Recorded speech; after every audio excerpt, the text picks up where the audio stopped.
I'm on a quest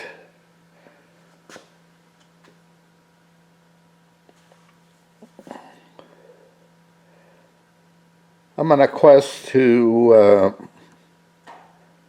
touch the brass less when I reload. It'd still get good reloads or concentricity or accuracy or whatever you want to call it. This is a Peterson brand new 284 Winchester case, and each of those little hash marks are 500 thousandths, or 2 hash marks makes a thousandth of an inch. So this one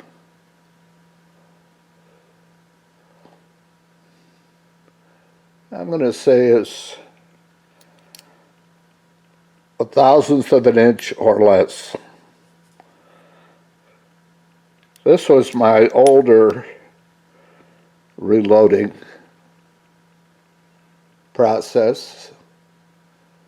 Let's see, we got 6, 7.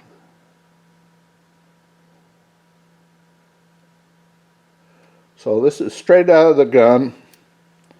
This is also Peterson brass. It's been fired twice. And of course that was right out of the gun, so it should be straight. This is the reload for it. And we got 2 or 3 in there.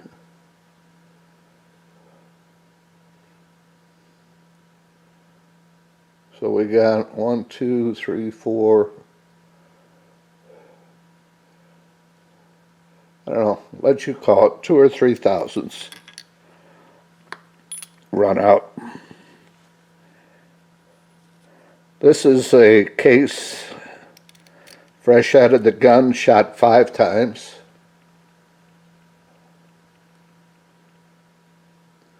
Again, that's pretty straight. Might be the straightest one of the bunch. This is my Lewis reloading. By the way, these were shot 5 times.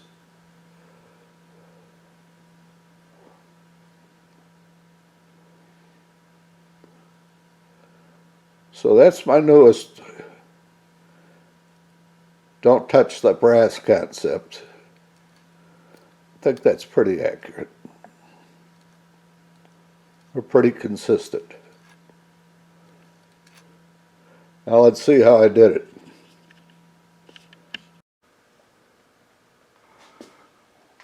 One of the things that I found, every time I put brass in a single stage press, I commonly use a Forster coax. It would take 18 to 20 seconds for basically each pull of the handle. For 100 cases, we're talking, I don't know, roughly 30 minutes. We'll figure out the math later if you want. So I've got this Dillon 750 with a case feeder, and it goes quite a bit faster. I just looked at my notes. Doing 100 cases, just decapping, which I'm going to do here. Universal decapping die, anything will work. This one's a Mighty Armory, I think. Takes 5.5, maybe 6 minutes to do 100 cases. I'm going to load it up here with the case feeder.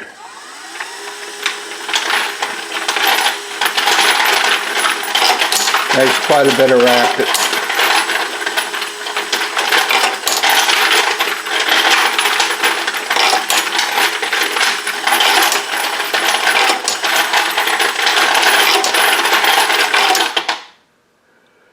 Now when I pull the handle, it'll drop one down,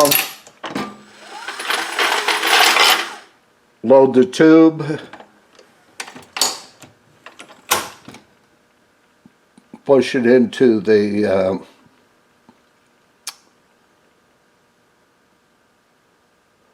brass ring that holds it, pull the handle, it decaps it, feeds another one in,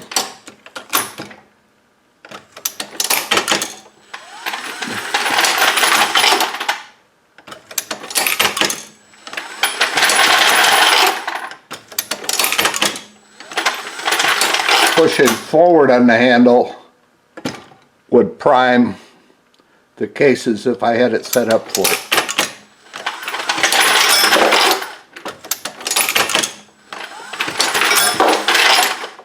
The 750 and the 650, XL 650 and XL 750 from Dillon, are the only progressive presses I've used, with one exception. I have the Super 1050 as well.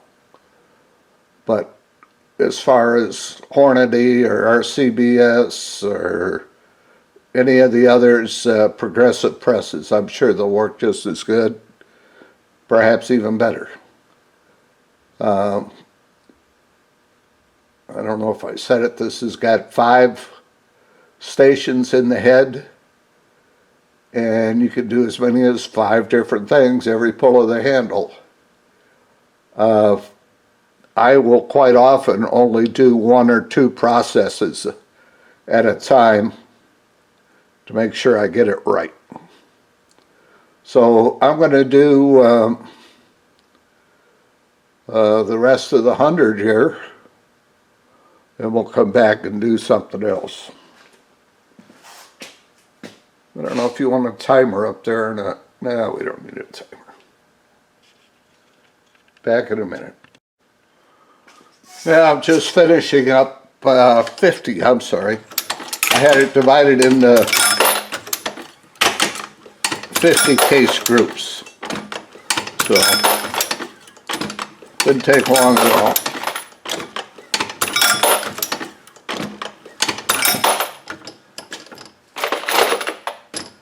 So,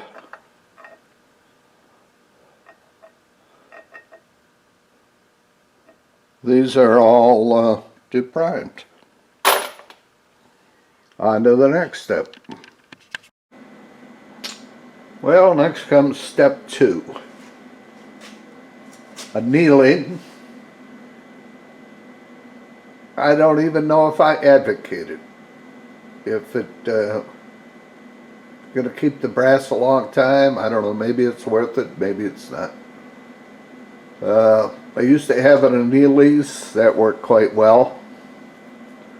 This is the Annealing Made Perfect machine from New Zealand, Mark II, and the Amp Mate, the device that automatically feeds the cases into the annealer, and of course another Dillon case feeder. I don't have a time on this. It's not real fast, but when it's running super smooth, I can go out and do other things and stay in the room as long as I hear a beep, don't hear a beep. I can do other things. So that helps a lot. And I don't have to handle the brass. In reality, you'll see that maybe it would be faster to hand load the annealing machine rather than use the Amp Mate. But again, I'm trying to get away from handling brass.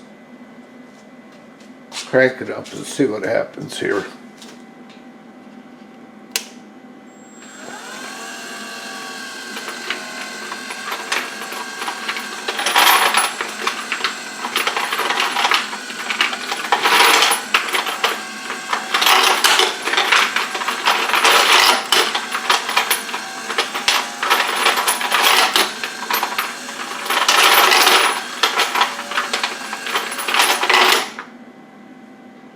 Case feeding tube is loaded.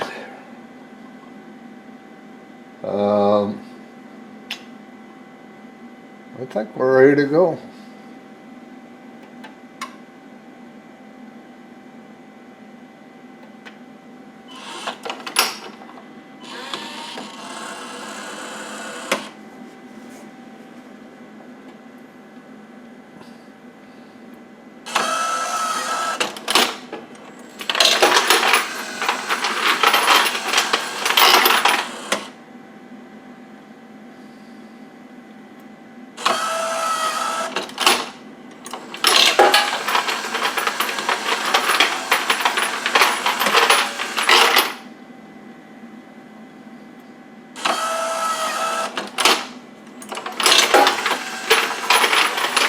You don't want to use a plastic bin that catch the shells. Also, you want to keep the cords away from the hot brass. And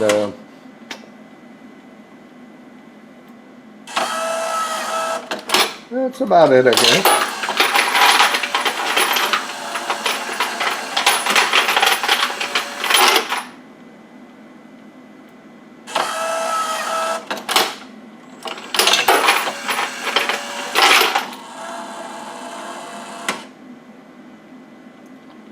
Usually if I'm going to show a machine off, it goofs up. Tonight we got lucky. Things are running pretty smooth. They usually do, unless I'm trying to show it off. I'll look at it from a different angle here.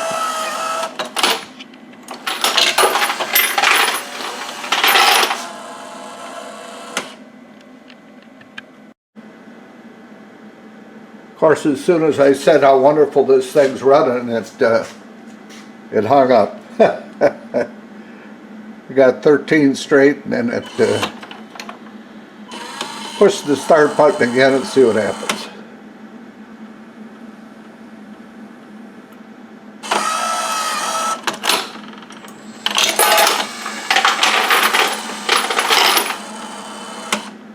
I guess we're off to the races.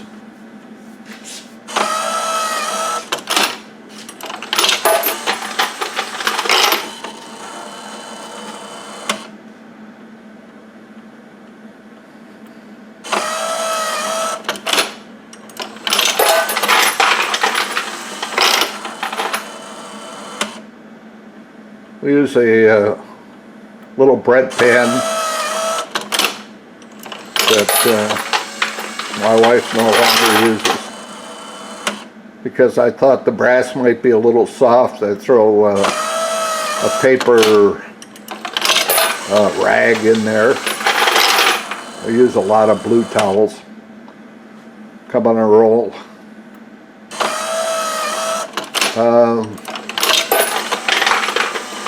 Don't use cloth or nylon microfiber rags.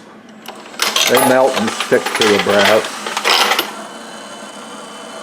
I had one stick to the power cord of the amp mate one of the last times I used it. But, it's hot. You got to expect it.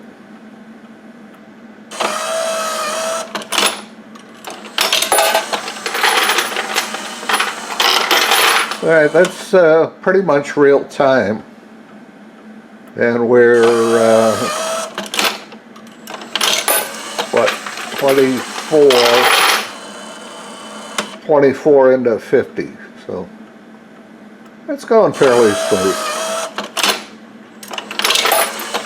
We'll go on to the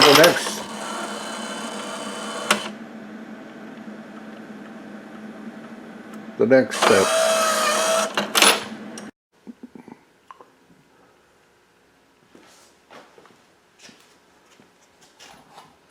I'm not going to try to show you how to lube your cases, but these are the ones we just ran through the annealer. So what would this be? Step 3.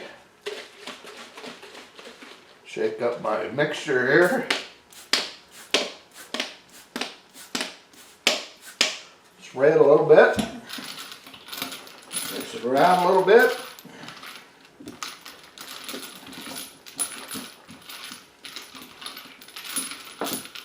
Let it sit a little bit. And we'll go on to the next one.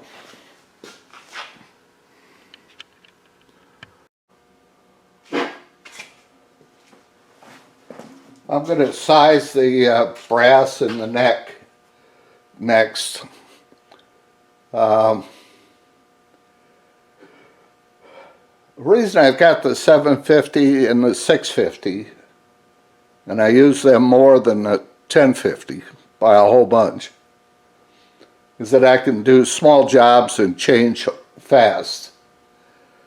To change out the decapping, I pull 2 pins and I slide the head out.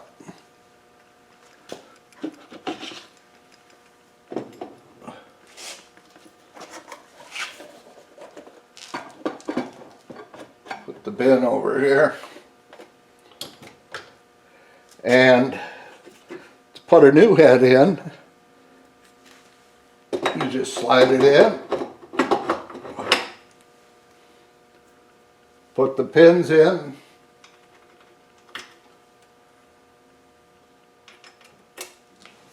go to work, you're done. Now, I just started using a different tool head. Makes it a little more work. But we'll pull the pins. We'll take this tool head out.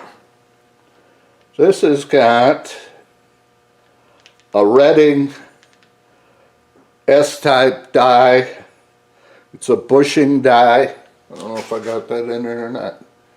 Redding S-type die, bushing die, without any decapping involved. So I pulled that out. The bushing's in there, and that's about it.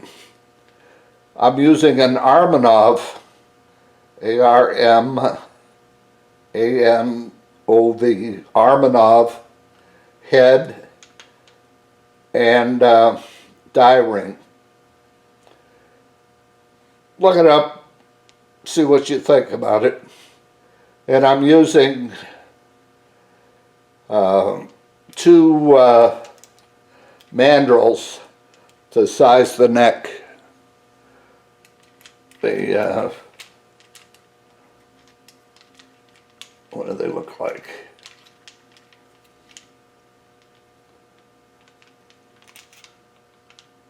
I got the size written on it. I put it in 2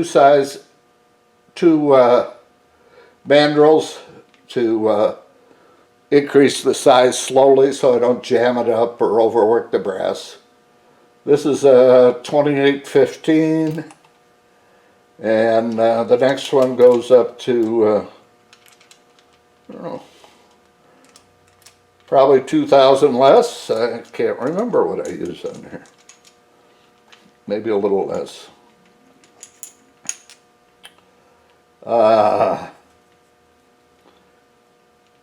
This one is a 28.3. So at 283, it's 1,000 less than the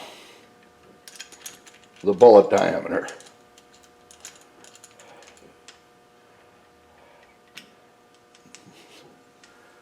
Put it in. We're almost done. The Armanov head has 2 screws that hold the head up against the slot that the head slides into, so it takes all the play out. And that's the difference. Better turn this off because you don't need to see me fumble with a screwdriver.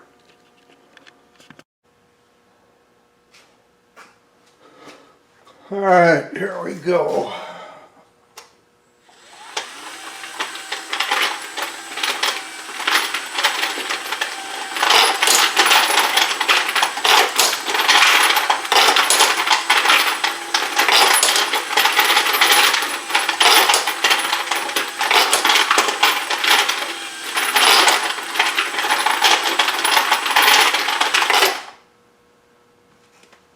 All right, this is going to size it with a headspace of, what have I got, 2.750, and this should be 2.749 or something like that. I should probably shorten that up just a little bit, but let's see how it works. Drop the shell, puts it into the sizer, resizes it. The mandrel expands the first part in the neck, an empty space. It sizes the second part of the neck.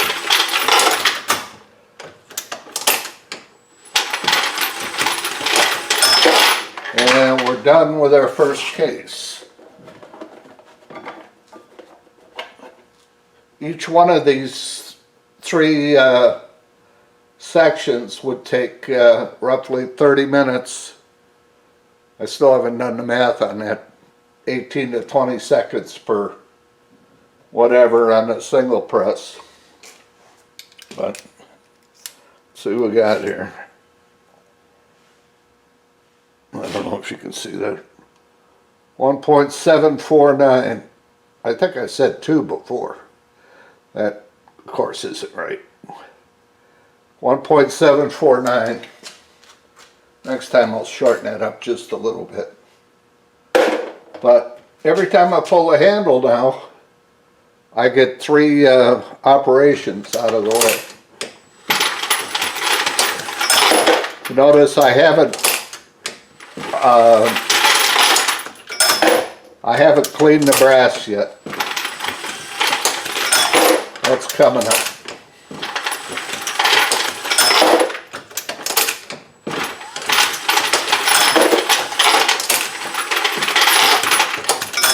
That's all there is to it. We'll cut this one off.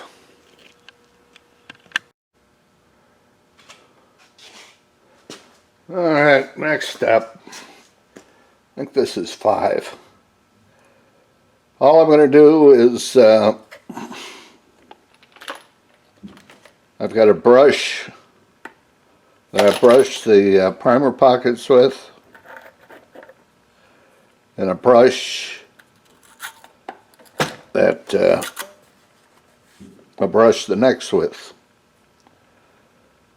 This is a deburring tool for primer pockets. I'm not going to use that. You only use that once per case. And I don't remember if I've done it to these cases or not. It's not real exciting. I got junk all over the place.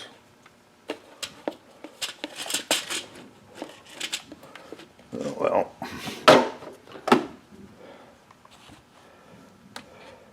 RCBS, I don't know what they call this, Case Master or something.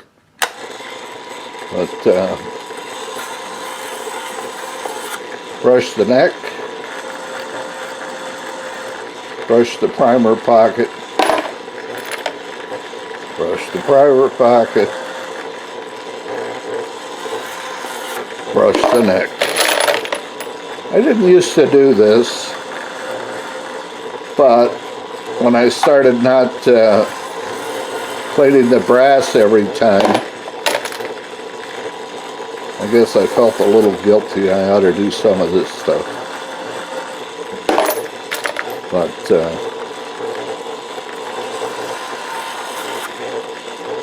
you get the idea.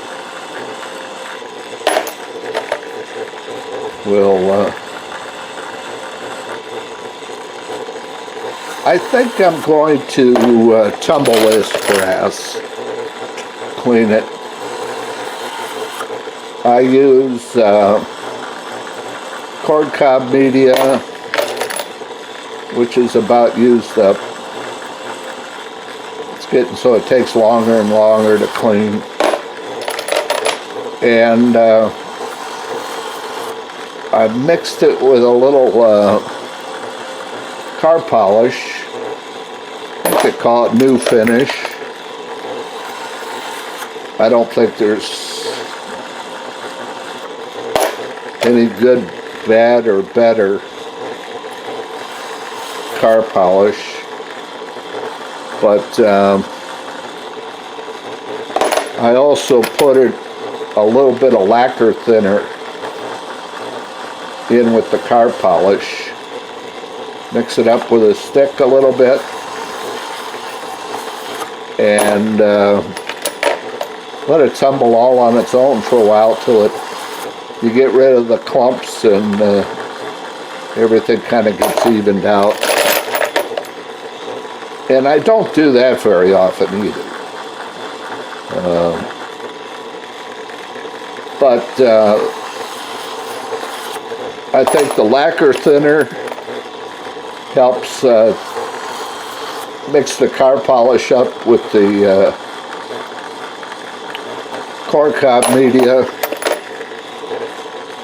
and also I think the lacquer thinner keeps the dust down. A lot of people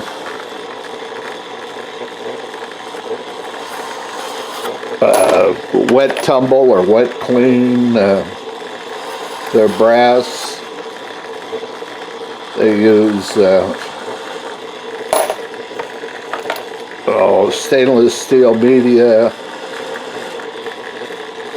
They use Dawn dish soap and a little bit of lemon shine. But that makes a mess, I think. And when you get done with it, the cases are going to corrode. Not immediately, but over a fairly short period of time, compared to when I use a little car polish in there. Car polish, they really don't corrode. Well, if they did, you're not shooting enough. I don't know. But after I tumble them, that's when I do the final case prep. I will trim, chamfer, and deburr. I always do that last, or I'll do it before I tumble, after I tumble, or clean the brass, because with all that cleaning action and whatnot, you put little dings in the neck, and after you chamfer and deburr them, they're pretty close to razor sharp. And I got that nice edge on there. I don't think there's any reason to ding them up. So I'll save that for the last brass prep step that I use. sure you're thoroughly mesmerized by this action. So I think what I'm going to do, I've got more than half of the 50 done here. I'm going to throw them in the tumbler for an hour or so. I've got a little timer that's built into, not built in, but plugs into the wall. Push a button and you can either have it run continuously or for an hour or 2 hours, 3 hours or 4 hours, I think. I think I'll put it in for an hour. That'll clean off this case lube. It really won't clean the brass real well. There'll still be soot marks. This stuff has been fired 5 times, I think, maybe 6. And so it's getting a little on the dirty side. And I really don't care about the appearance of it.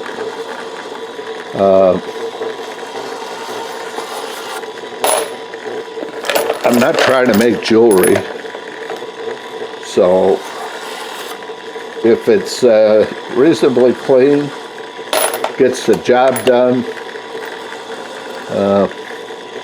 it's all that's really necessary, I think.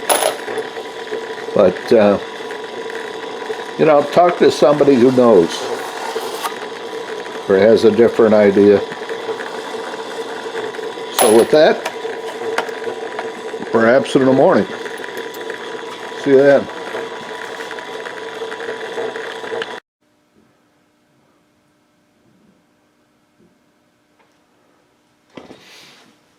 Well, we might as well go through the whole thing here. My tumbler, I don't know, it's a green one. It's a little low on tumbling media. Whose it is, I don't know. I'll look for a minute here.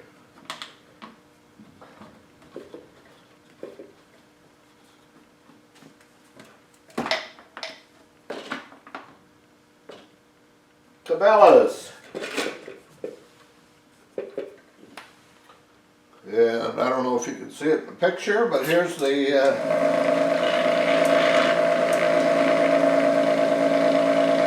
switch. Got it on for an hour. And it looks like it's going to mix up pretty good.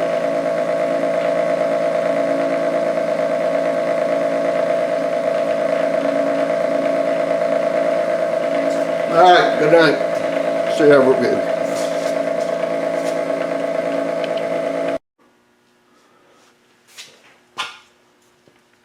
Alright.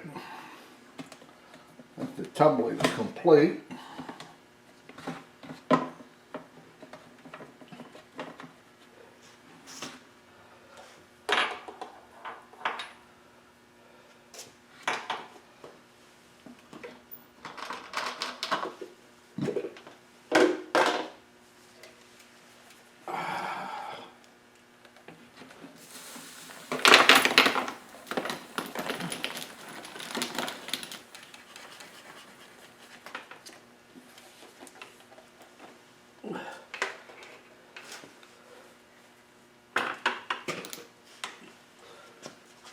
Yeah, that came out pretty good, but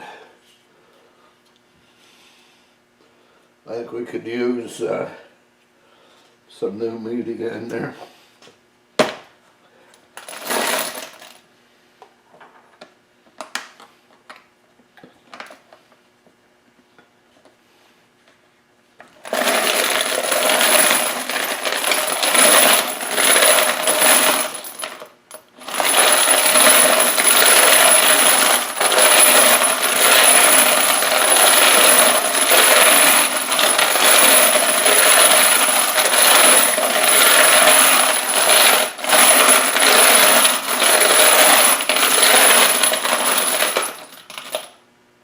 It's a Frankford Arsenal media separator.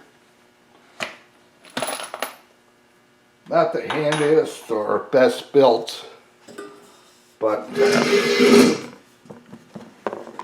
it's been in my shop a long time. So I guess that speaks for itself.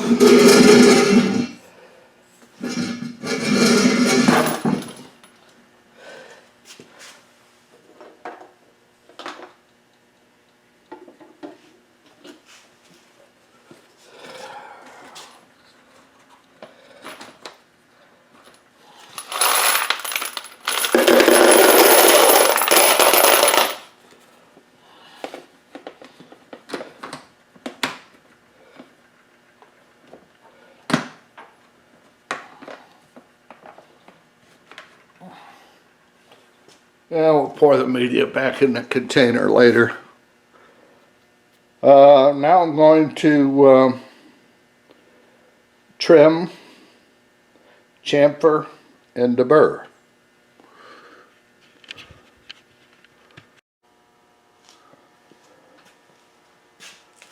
This is a Henderson trimming device, and I think it's their second generation.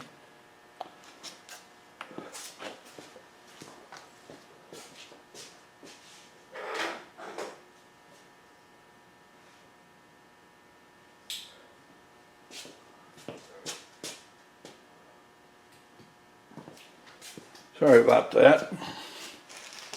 I'm looking for Short Action Customs Comparator. I think I've got it set up to trim at 160, 1.60.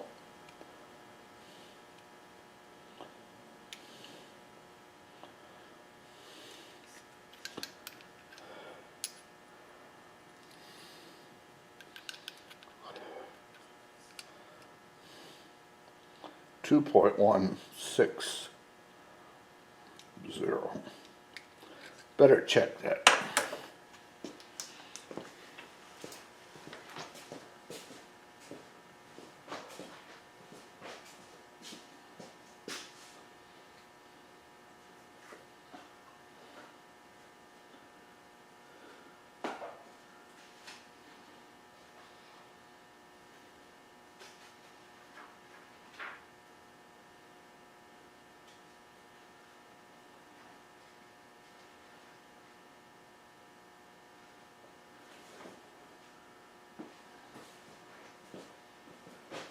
.160, and this one is 166.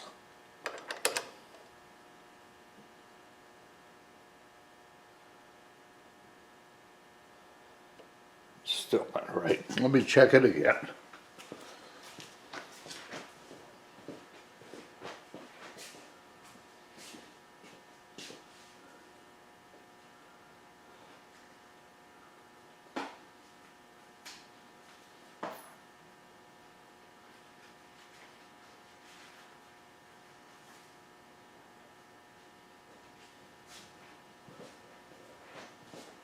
Yep, 2.160.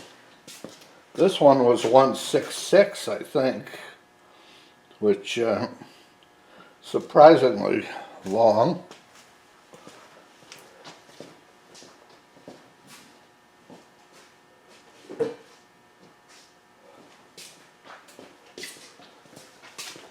Don't know how that came about, but you just put the case in the collet, tighten it, turn it on, of course.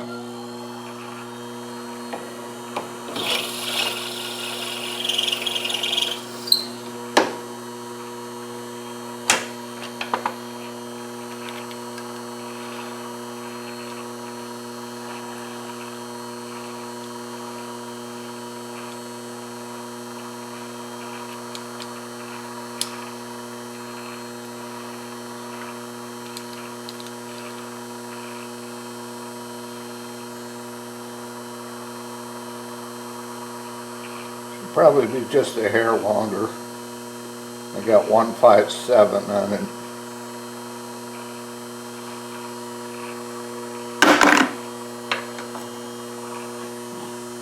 I'm sure you're enjoying this.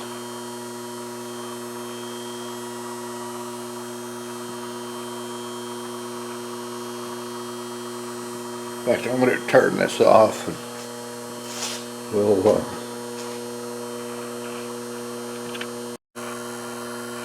alright, I think I got it now.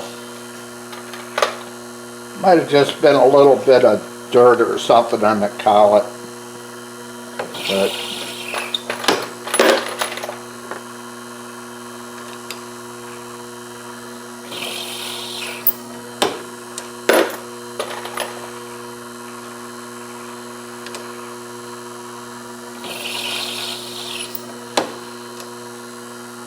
it's turned out.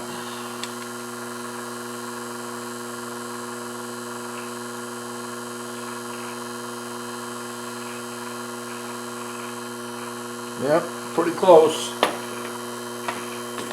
Close enough anyway.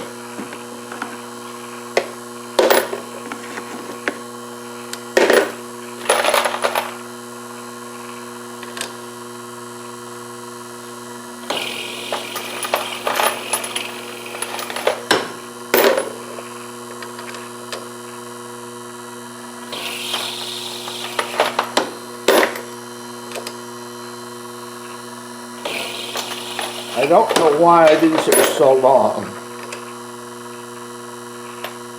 Normally there's not much to take off of this.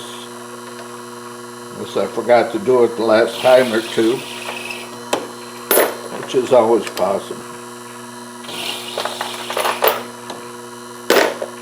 Well, you've seen enough how that works.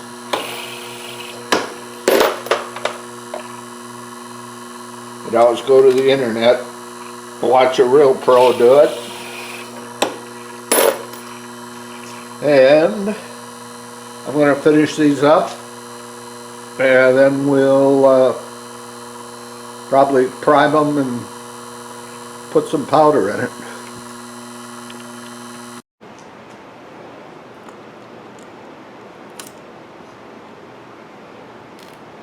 This is a Primal Rights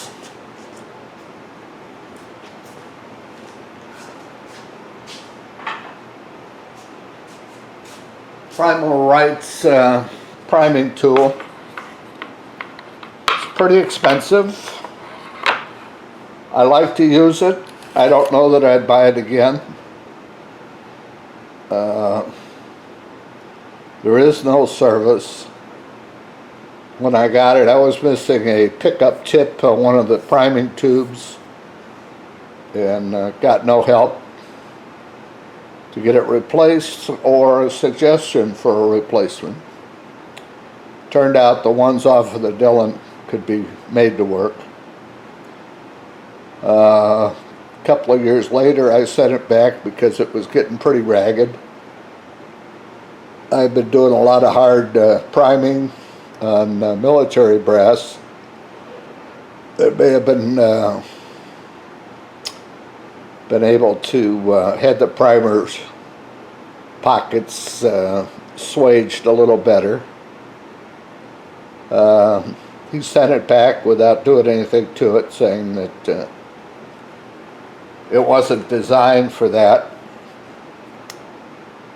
And he probably dropped it on the way too, because the little knob in the back here to work the shuttle is bent, and he could have at least replaced that. It's pretty consistent, although these two screws that hold a shell holder in place are supposed to be finger tight, and they come loose all the time, so there has to be some amount of deviation in there because of the loosening of the shell holder. But let's see how 10 work. Push the slide back That primer drops down, push it forward. I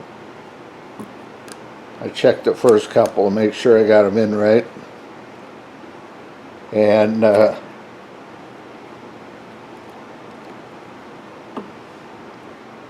was a pretty nice job. Shuttle back, shuttle forward,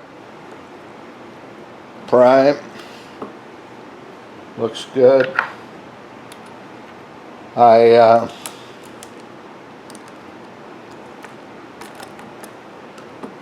store the prime cartridges with the primer up so I can see that I didn't miss one, or put one in upside down.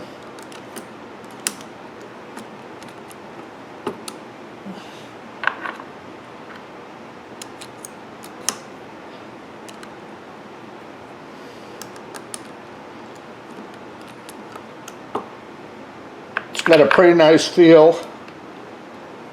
for how the primer is going in. They all seem fairly consistent. You got a good piece of brass to work with. I used it on, like I said, a lot of military brass, 308, 223, that, like I said, you know, probably my fault. They could have been swaged better, but they weren't. And, like I said, Primal Rights guy, kind of forgot who I was. Alright, now I'm going to load up 40 more primers. Looks like 41 more primers. And I'm going to see if I can get it to work on the Dillon 750. I have that set up for large rifle primers, and it ought to work pretty good. If the alignment's right, which I haven't tried yet. I've taken the tool head out, and I should probably have a tool head in there with a hold down device for seating the primers. Seats the primers from underneath, and if it takes too much pressure to seat them, it could lift up the shell plate and not get a concentric primer seating. But clean brass, clean primers. I'm going to keep my fingers crossed and hope it's lined up.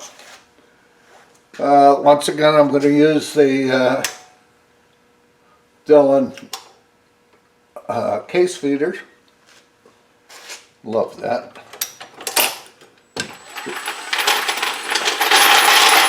Drop the case down. Its seats sit in the first position.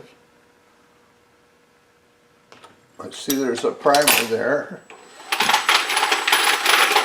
It'll move to the second position and seat the primer when I push the handle forward. It felt like it seated pretty good. I'm going to pull it out. There's a little spring that holds it in there. And yeah, I think I would normally like to see it set a little deeper, but it'll work. And what do we got? 41 to do here.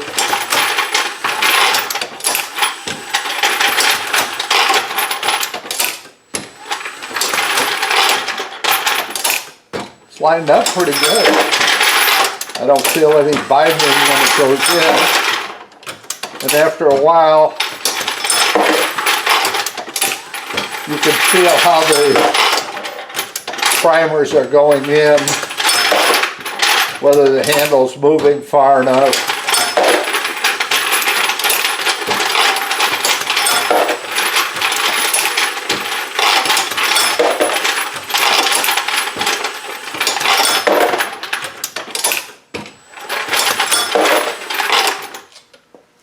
see how the next one turns out.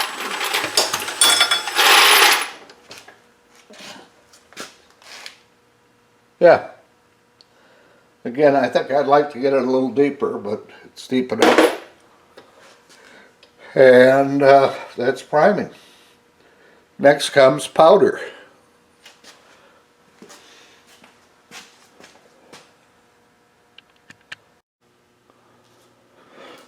Well, now comes the powder.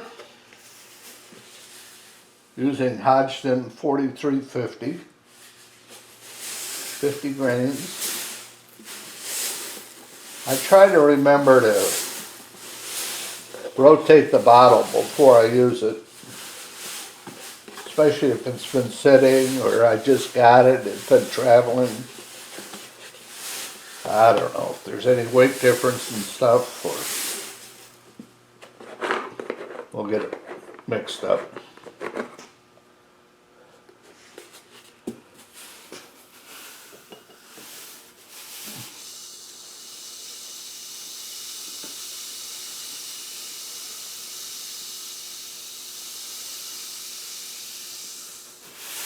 We're getting very close to the end of this jug.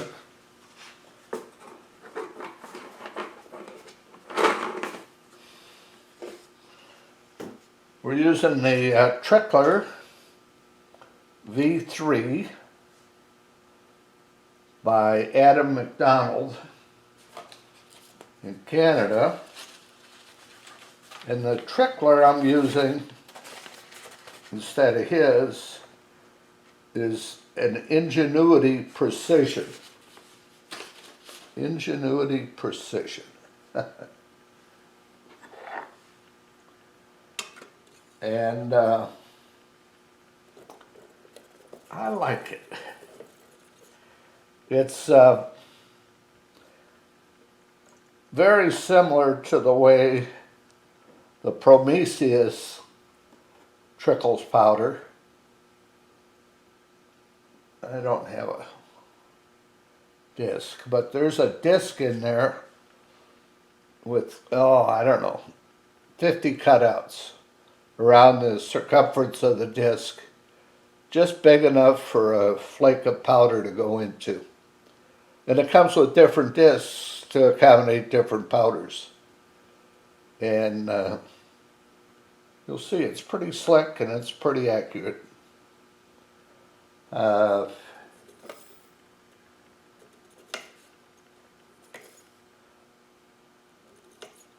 going to put a couple of throws in the cup here to top it off.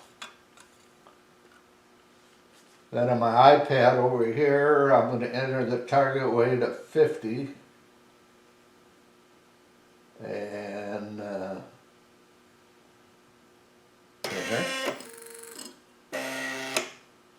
Drop 49.1. And it meters up to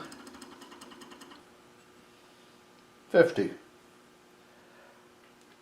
The scale is plus or minus 0.02. So I could get a 50.02 or a 49.98. And they'd basically be the same. I say that because that's about what a kernel of powder weighs. And the scale can't measure anything more accurate than that.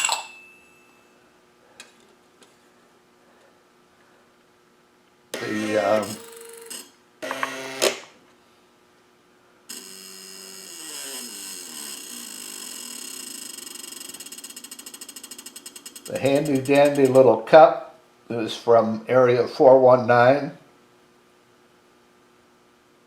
And so is the funnel in the little spout. It's a metal funnel, so I don't usually have to worry about static buildup. And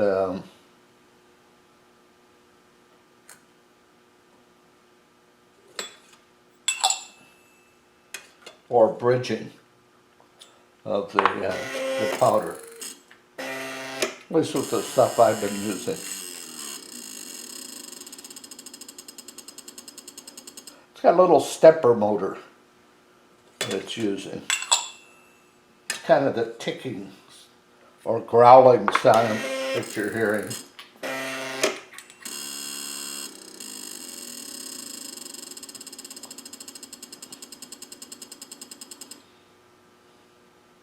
$50.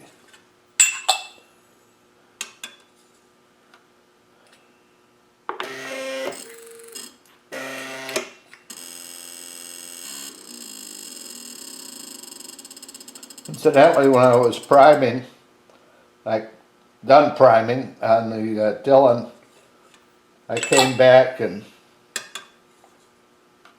stood all the cartridges up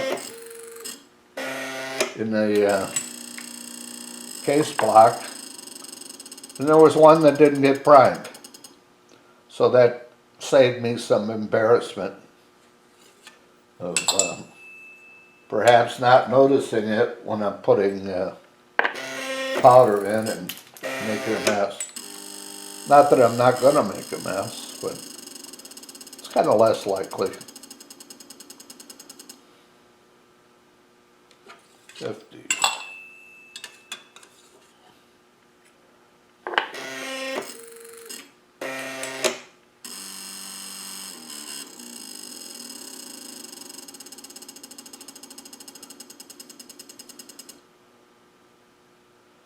$50.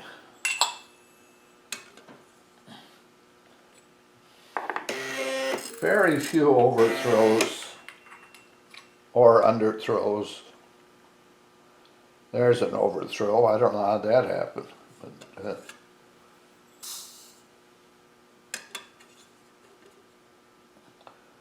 like I said, when you go to demo something, that's when it's not going to work as smoothly as it usually does anyway. 49.98, 0.02 tenths of a grain off, which is, again, that's all the scale can do.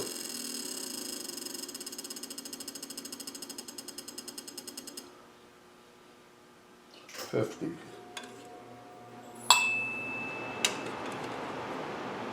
Okay. The air conditioner just came on, and this isn't always the most accurate when there's breezes in the room. So it's jumping around a little bit now. 49.9, and that's where it stopped. 49.6, 0.96. So you've seen 11 of them in a couple of maybe problem areas. Ought to be good enough. We'll put some bullets in it next.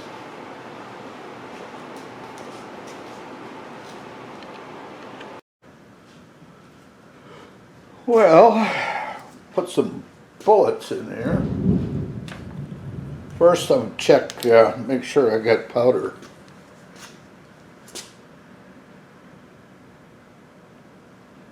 And all the cartridges.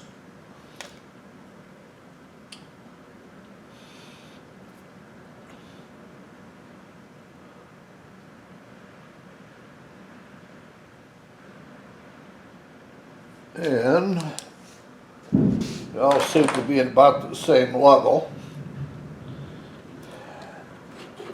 Using Berger 180 grain hybrid target bullets.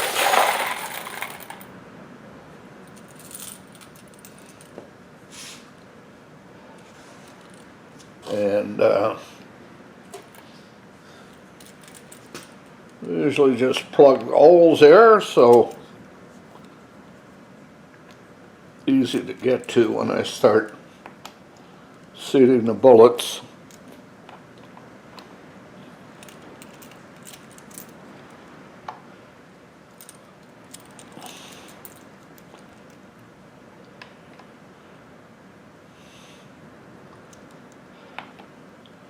I'm going to use a K&M Arbor press, and it has a little converter on it to make it read on the scale up here in pounds. I think it's not their lightweight one. The lightweight only measures a couple of pounds. This is, I don't know, measures quite a bit more than that. Not that you really need it, but this was a little cheaper. Also, I think to do it over again, I'm not sure I would buy it with the scale, with the gauge. After you use it a few times, get a feel for what it is, and I just think it might be a waste of money.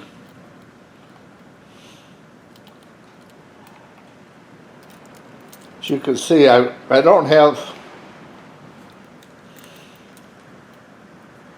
seem to have too much of a limit on a budget for shooting, and I guess I really don't. I buy a lot of things on impulse.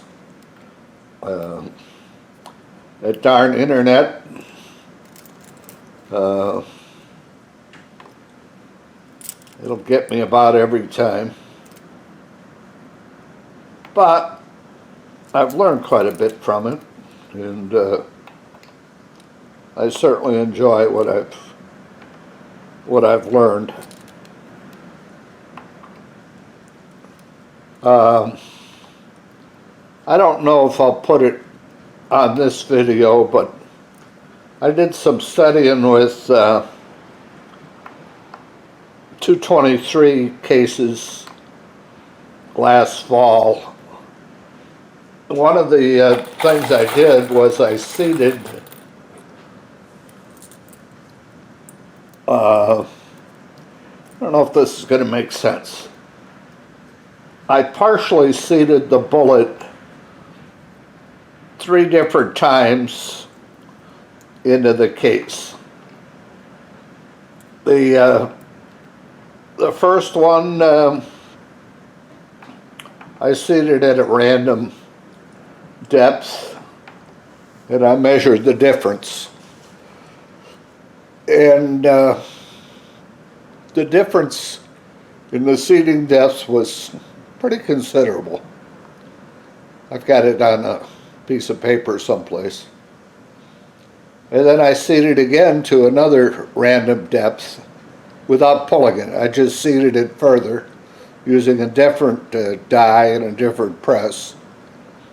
And it was better, but not as good as the method I use now. Set this off.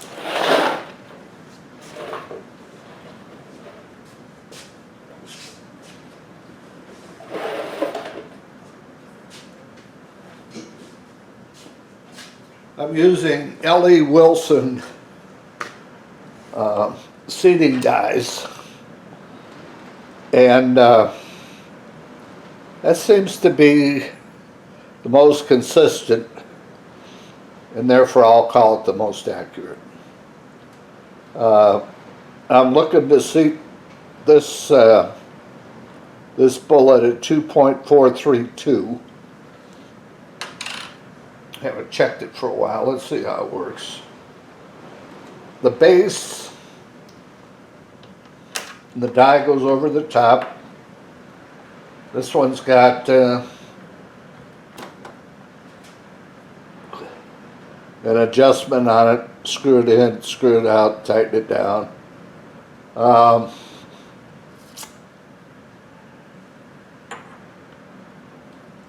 this is, if you look at it, this is kind of scary.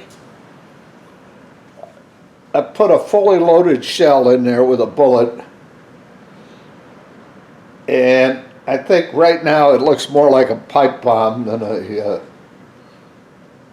a rifle cartridge.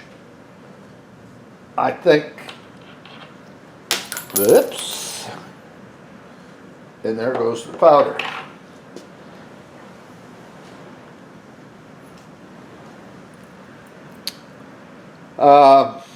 We'll get this one later.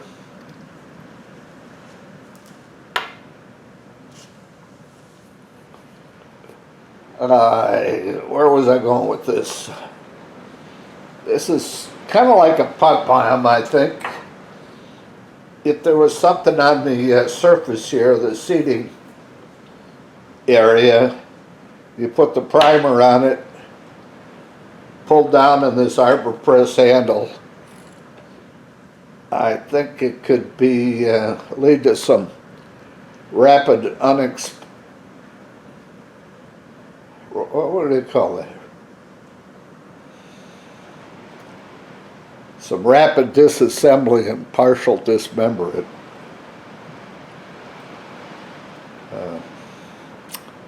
So I try to always use the base, kind of maybe protect the primer a little bit. Put it down, put it over,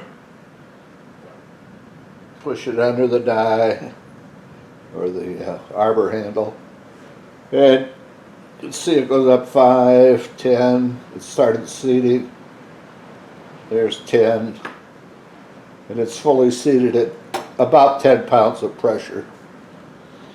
That's about normal. You might have noticed I've got 3 different calipers. I've got short action custom comparators in there. This one is made for the bullet, so I can check the overall length based to ogive, or what it perceives to be the ogive. And I'm looking for, I forget, 2.432.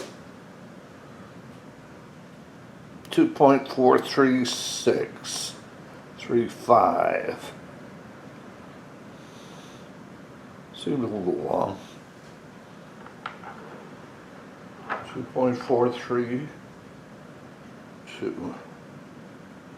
That's pretty close. 434. All right. We're going to go with that. Let's try another one.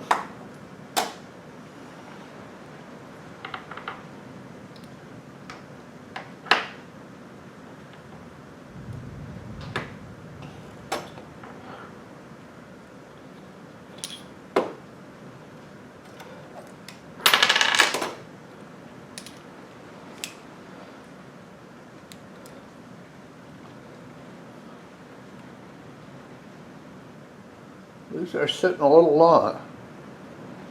2.435. Sure I got this zeroed. Yeah, there we go.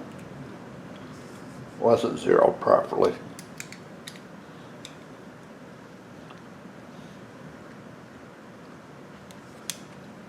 I'm still going to shorten that up about 2 thousandths.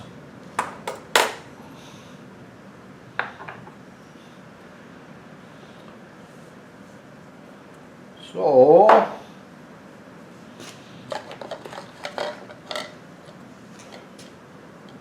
you probably don't need to sit here and watch this, but you're welcome.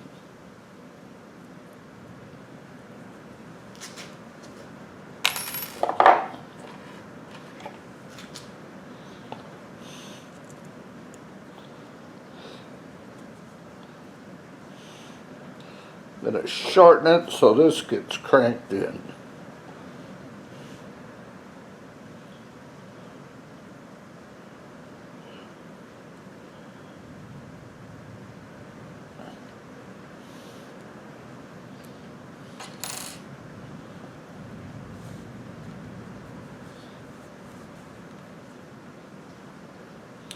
Well, I got that pretty tight. Turn this off and come back and when I get it straightened out.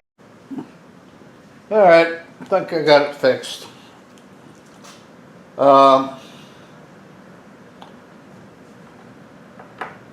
What happened some time ago, this set screw goes into a felt pad to protect the threads on the micrometer type part here. And I lost that felt pad. So I stuck a piece of lead shot in there to kind of protect it. And I think when I tightened it, it really locked down on the threads. So I had to cut a horse on it to get it to move. But we're back in business. I don't know why some of these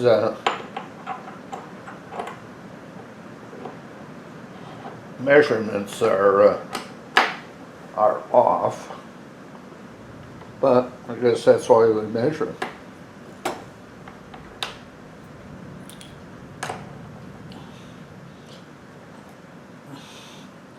Two 2.432. 2.432532. There we go.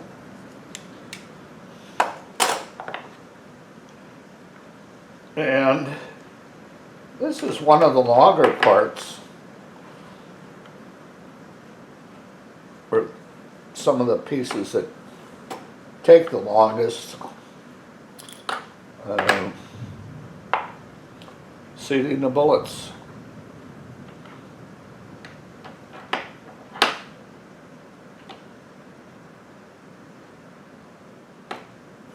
That one felt a little harder, not bad.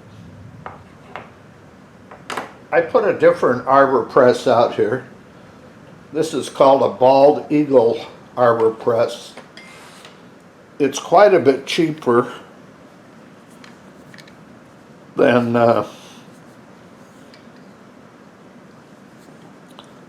this K&M, and but it gets the job done. It's I think this one is about $95. Yeah, I'm not going to tighten that up. And it does a very nice job. And Grizzly Machines sells these, and I forget the name of the man that owns Grizzly. Shiraz? Something like that. I guess he's a very famous F-class shooter. And in his Grizzly book, he has a magazine, catalog. He has a few things for the shooter in there. Something to keep in mind.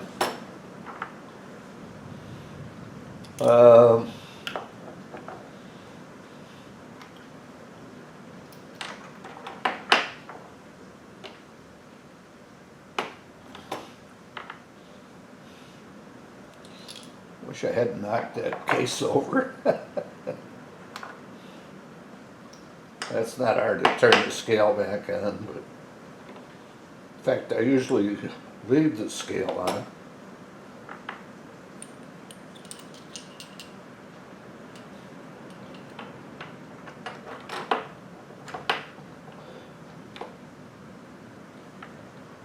This one doesn't feel right.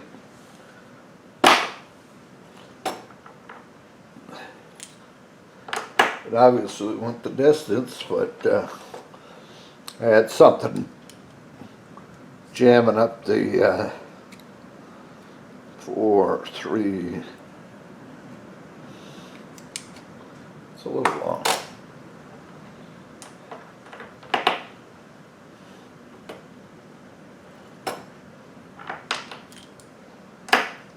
I'm going to set this one off to the side.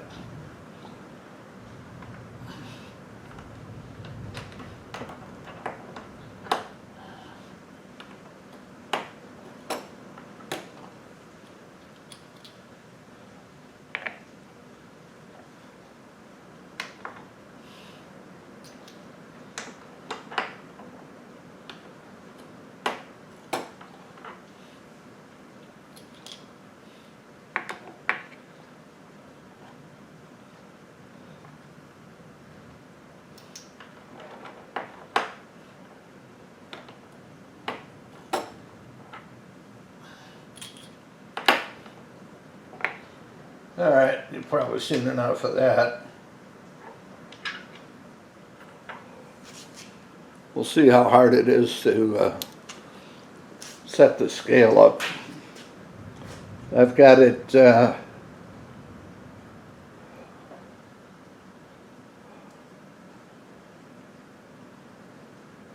turned off, or had it turned off. So first thing I have to do is turn the powder on.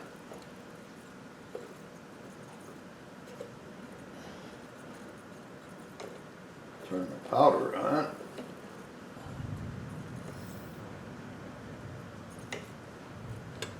Put a little cup full of juice here in the trickler. Zero it out.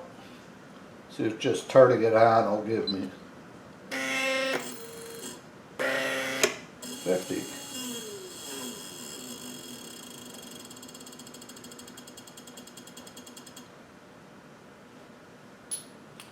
$49.98. Again, that's as close as the scale's going to let me get.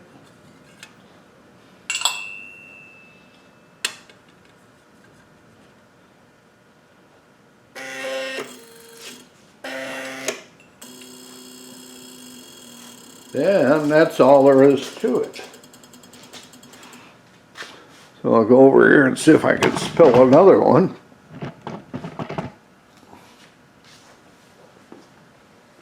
I haven't viewed anything on this video yet. I don't even know if there's anything that's salvageable on here. There, that one is nice. I'll do 4 more here.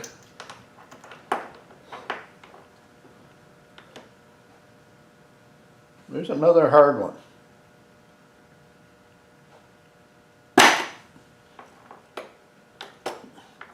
I don't know why. We'll give it, you know what, I'm going to set this over different.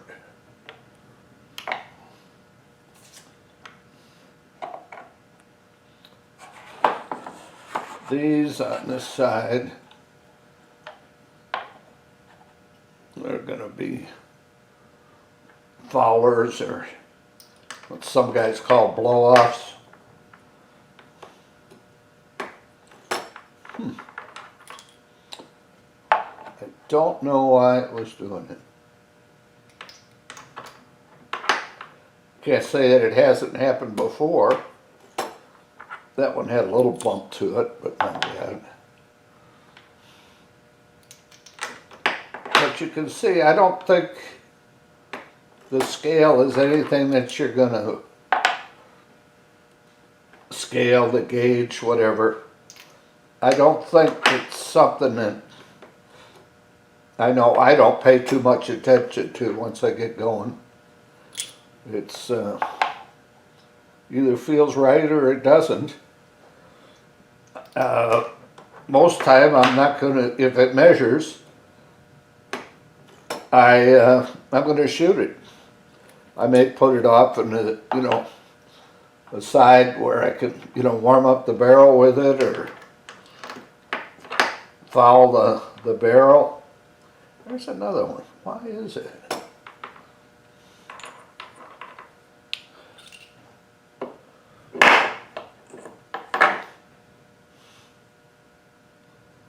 The neck is just tight. I don't know if I banged it or dropped it, or maybe maybe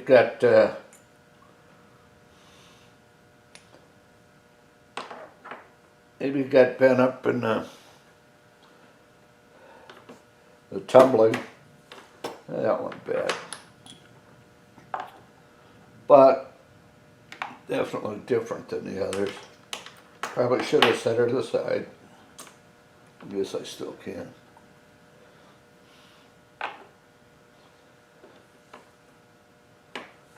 Just like butter.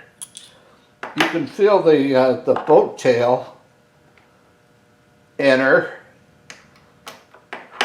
and then the flat in her, and then it seats. You can almost imagine what the bullet's doing in there. Once again, though, boy,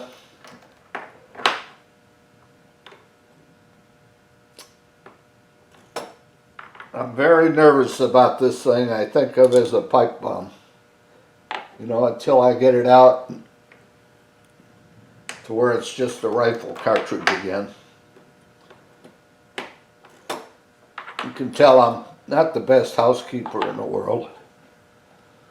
Maybe the worst. I've always got 5 different projects going at the same time. And but I will do my best to keep the seating area clean to avoid an accidental discharge.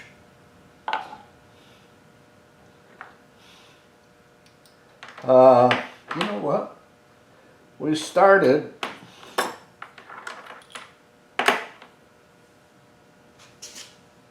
seeing what the concentricity was. Let's see if I can, we could go look at that again and see if we made any real mistakes, or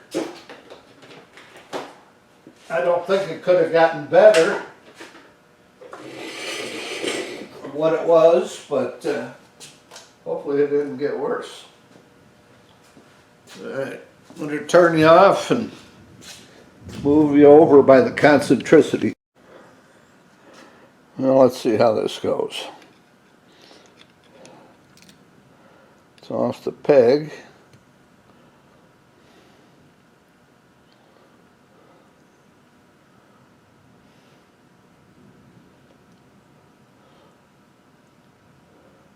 That's less than 1/2 thousandth. That's as good as I can get it. And I think if I can get a group on paper, I'm going to be pretty happy with not touching the brass quite so much.